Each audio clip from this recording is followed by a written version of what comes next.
Dans le cadre du 30e sommet annuel de l'Union africaine qui se tient du 22 au 29 janvier dans le siège de l'Union africaine à Addis Abeba, l'Assemblée des chefs d'État et de gouvernement africains de 2 jours a débuté le 28 janvier dans la capitale éthiopienne Addis Abeba. Lançant officiellement l'Assemblée, le président de la Commission de l'Union africaine, Moussa Faki Mahamat, a dit que le terrorisme était une question préoccupante qui ravage actuellement certaines parties du continent africain.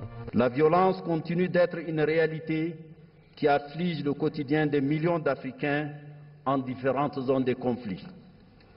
À cela s'ajoute la prégnance du fléau du terrorisme qui continue à faire des ravages dans les bassins du lac Tchad, le Sahel et la Corne de l'Afrique. Parlant sur la question des migrants africains maltraités par des réseaux criminels en Libye, le président Moussa Faki Mahamat a salué la coopération étroite entre l'Union africaine, les Nations unies et l'Union européenne dans le rapatriement des migrants. Il a d'ailleurs appelé les dirigeants africains à créer des opportunités en vue de mettre fin à la migration irrégulière. Le règlement durable du problème de la migration irrégulière exige cependant d'aller plus loin.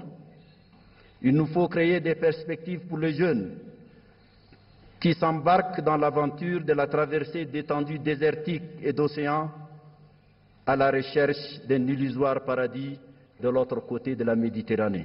Le président de la Commission a également souligné la nécessité de mettre l'accent sur la lutte contre la corruption tout en combattant le flux illicite des capitaux hors d'Afrique qui entrave le développement du continent.